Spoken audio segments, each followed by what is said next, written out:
E aí, pessoal, o timeline tricolor desta quarta-feira. É hora de falar do Grêmio azarão para a imprensa do centro do país. Vamos falar do goleiro que vai jogar amanhã. Vamos falar também sobre negócios, porque não param as especulações nas redes sociais. César Cidade Dias falando de Grêmio aqui no YouTube, Papo de Gremista. Pra gremista, agora Vieser, Supermercados Vieser, 37 anos e em Canoas.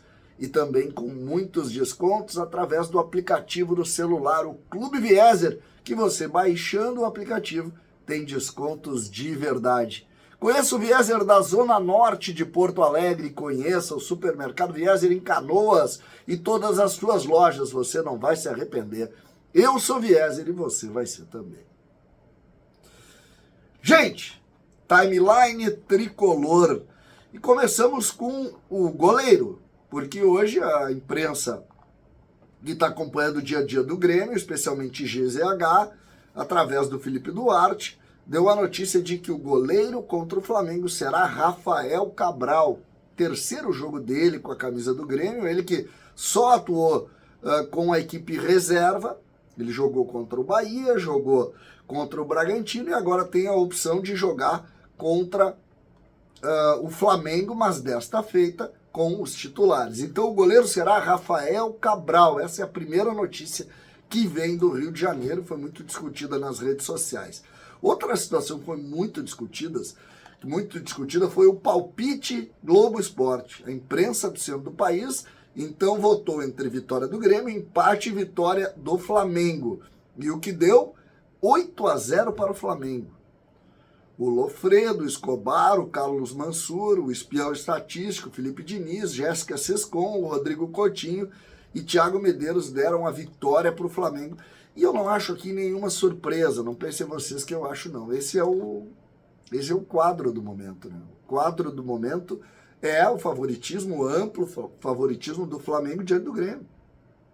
Pelo grupo de jogadores, pelo momento que o Grêmio está vivendo de não poder também treinar da maneira como o Grêmio gostaria. Então, esse é o quadro do jogo que o Grêmio vai enfrentar amanhã. Nós vamos falar ainda um pouco mais sobre isso aqui. Outra situação importante da gente citar aqui, e que foi motivo de muita notícia hoje, foi mais uma vez o gramado.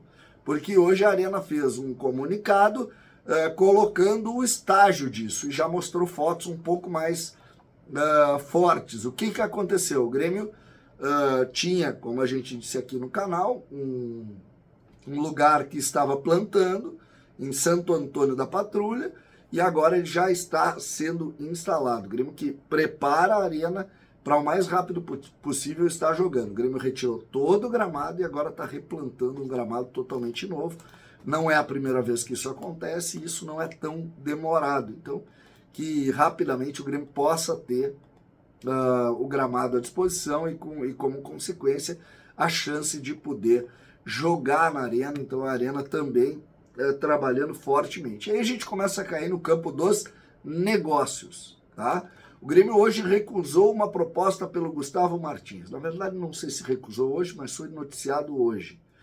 Já vinha há algum tempo o Gustavo Martins sendo assediado por clubes. Todo início de janela o Gustavo Martins é assediado. Ele tem 21 anos e, mais uma vez, o clube é o Braga, de Portugal. Dessa vez, 3 milhões de euros por 75% dos direitos econômicos. Isso é notícia do Calhau Dornelles lá da Band. O que dá para dizer aqui que é um valor abaixo do que o Grêmio espera desse jogador, mesmo que hoje ele tenha saído das primeiras opções da zaga. O Grêmio bota 2 zagueiros, um é o Rodrigo Caio, que a informação é que o Grêmio vai conseguir fazer a liberação dele antes de 10 de julho, então ele joga antes. E aí o Grêmio tem o Rodrigo Eli, que é o titular junto com o Kahneman, tem o Jeromel, que já está à disposição, tem mais o Rodrigo Caio, o Gemerson só joga em julho, mas o Gustavo Martins entra então numa quinta, quarta opção. E o Grêmio, mesmo assim, nega essa possibilidade, né?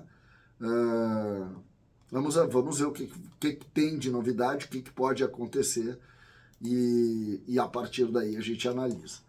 O atacante, aqui uma notícia que também o pessoal da produção acabou encolhendo, segundo a Rádio Mortal, o atacante Maurides, de um clube da Alemanha, ex-Inter, lembra dele? Que teria se oferecido ao Grêmio, né?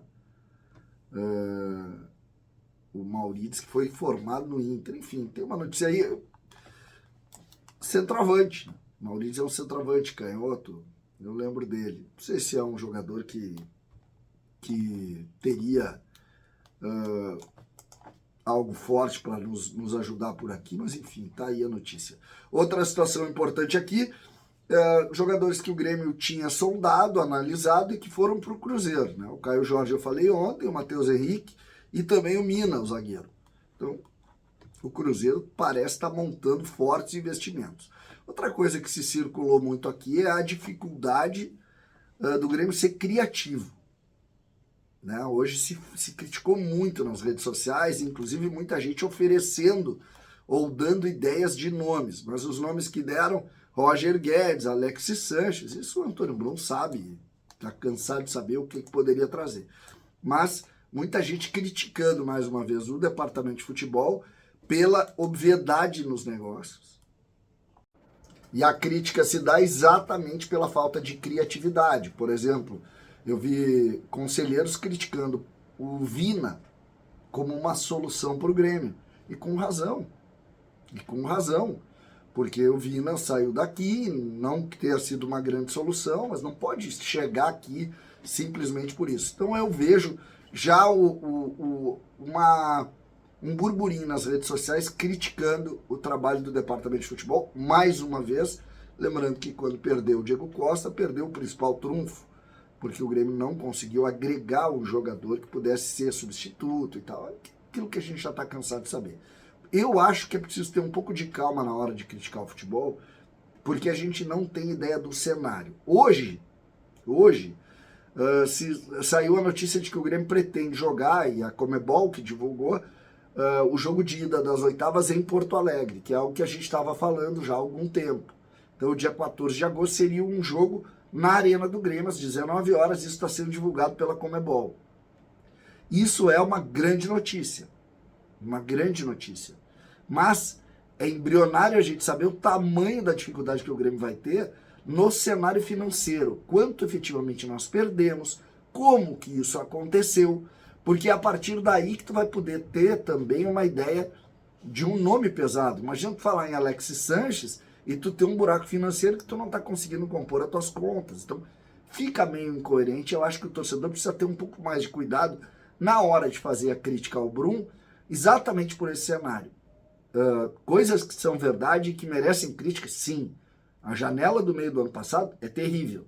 Ninguém discute. É terrível a janela da metade do ano passado, toda ela produzida pelo Brum. Então, essa crítica ele tem que absorver. Agora, neste momento, eu não gosto também do nome do Vina e da maneira como isso se constrói.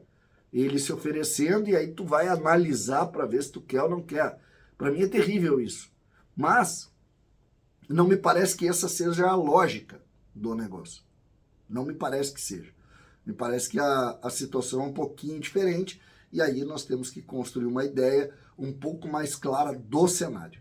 O cenário é que vai definir o tamanho que o Grêmio vai poder fazer. Lembrando, concentrem-se nesses 6 próximos jogos. É isso que nós temos que fazer. Vamos nos concentrar nisso, que terminam antes da abertura da janela. O Grêmio precisa contratar antes do dia 10, porque talvez no final desses 6 jogos o quadro não seja bom. Então nós precisamos ter esses caras prontos para no dia 10 de julho começarem jogando.